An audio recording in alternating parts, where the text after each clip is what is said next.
As I mentioned, Cathal McCarthy is with us in the studio. A number of communities across Limerick and Dublin have come together to make a collective complaint about regeneration in their communities, and many feel the regeneration projects have let people down. And Cathal is a local activist in Ballinacurra Weston. Morning to you. Morning, Joe. How are you doing? Okay, can we just try and simplify this insofar as it's possible? What is the nature of this complaint and who is it to? Okay, the complaint was made initially to the European Committee for Social Rights, and it's based on elements of the Social Charter, the European Social Charter, which the Irish government have signed up to. It's been a long process. This has been going since 2010, and it was finally accepted last year. We had to find an international organisation to sponsor our complaint. You can't just throw in a complaint. It has to be sponsored, then it has to be validated by the international organisation. In this case, it was a French-based organisation, FIDH, which translated as the International Federation for Human Dignity. They sponsored the complaint. So then it's submitted to the European Committee for Social Rights, and they see if it's a valid complaint and if it should be admitted. And it has been. That happened in March. Okay. So then the government had to respond to it. And that happened in the end of July, and then we get an opportunity then to respond back to the response. Okay. So we have till the end of this month to do that. Now, there are many issues involved in the complaint, but distill the main ones for me. I suppose the right to adequate housing, how regeneration impacts on that, or the failure to deal with inadequate housing, failed regeneration, antisocial criminal behaviour, and the reaction of the state to deal with it, community participation. Mm-hmm. And for you, do you believe it strengthens it that there are not only a number of communities in Limerick, but many other communities around the country involved in the complaint? Well, it does, of course. There's over 20 communities involved, where we have documented evidence of how regeneration impacted on our areas. And that evidence now includes the Fitzgerald report. That's where we start, actually, with the Fitzgerald report and its recommendations and its failure to implement recommendations. Especially, like, say, for example, with antisocial criminal behaviour. Community policing, we were promised a dedicated Garda service for the areas. It would have its own superintendent. The city got extra Gardaí, but the areas didn't really. We didn't get a 24/7 service as was promised. It was supposed to be a highly visible Garda presence at all times in the estates. That never happened. There was an increase, but it's back to what it was beforehand now. Yeah, and actually it's part of the discussion we were having in the last hour. Have you seen the government's response? I have. The government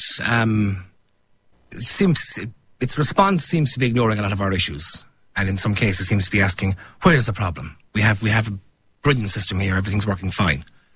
So it's not a very good response. And when the initial reports around regeneration were formulated and published, the figure at that point for investment ran into multi-billions of euro.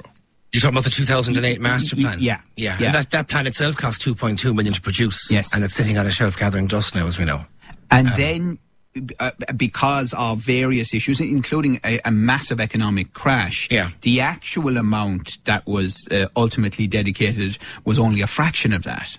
What the plan proposed was we would have a kind of a public-private partnership, that the state would invest 1.3 billion and 1.7 billion would come from private developers. The initial plan, the master plan, as you said. The initial master plan. But most of that 1.3 billion was not actually cash or money. It was representative of the value they placed in the land that they were going to hand over to the developer once it had been cleared. Yes. And of course, the private sector wasn't interested once the crash came. Well, the crash actually, Bernard McNamara, the developer who's a lot of controversy lately about, he pulled out of 5 regeneration projects in Dublin in 2008, in May. Yes. So it should have been a hint for us here that things were going south. Yeah. And there were sites that were clear completely. They had plans drawn up. They were ready to go. He said, it can't be done. I won't make any money. I'll build your social and community facilities, but we'll leave the private stuff out of it, and you just pay me to build those facilities. And it all fell apart. And what's your response to the claim of the council and some politicians that the much reduced plan that was put in place has been effective in certain areas? Well, there has been a noticeable change, and there has been good practice about currently being applied. I mean, I won't say that they're still doing it wrong. There are aspects where they're getting it right, and there's things we welcome like the refurbishments. However, I would question the manner in which they're doing those refurbishments. I would argue it needs to be on a needs basis. So if someone has a damp house, if someone has problems with their heating, you don't go do the house at the front of the road where everyone can see it. You go into the middle of the estate and do their house first, because they need it more than the person who doesn't need it. Mm-hmm. I don't need to have any of that work done to my house, because my house is fine. And if there have been some incremental improvements, why did you and others feel it was necessary to form and make this complaint?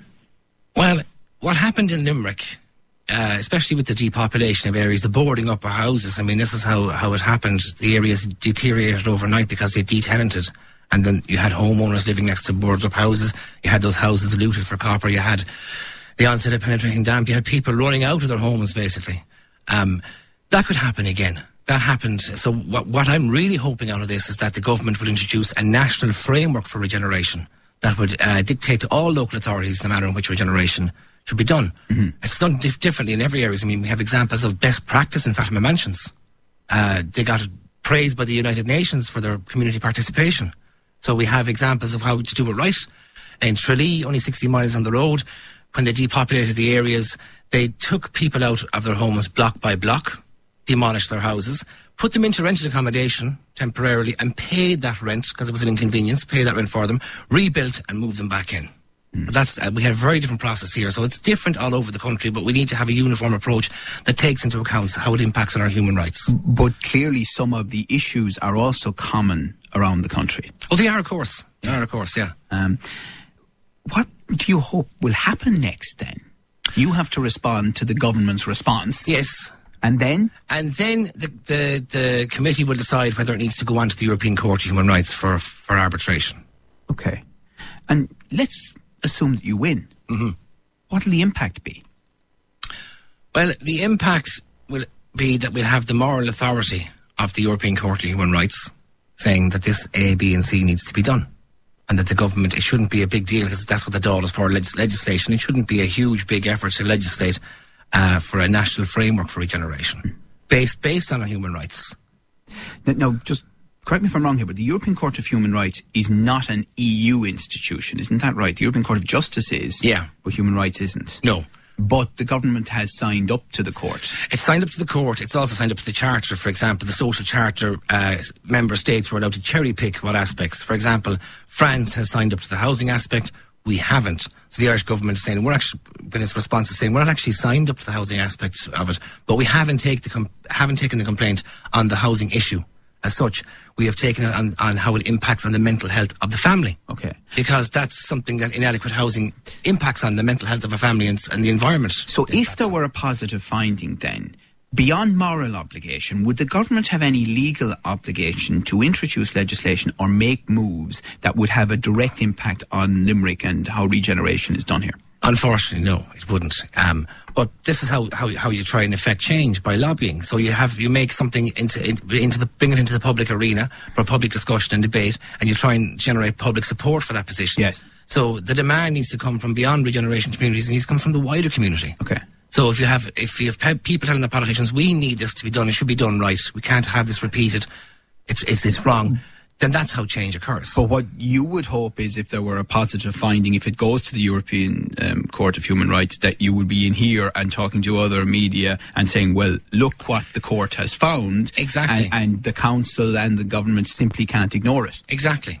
Right. Exactly. Certainly the state, it's not the council we're taking on. No. It's the state. Yes. And that's interesting you should say that, because we contacted the various official bodies on it. Yeah. And we're told that the government are responding to the matter at national level, and it would be inappropriate for Limerick City and County Council to comment.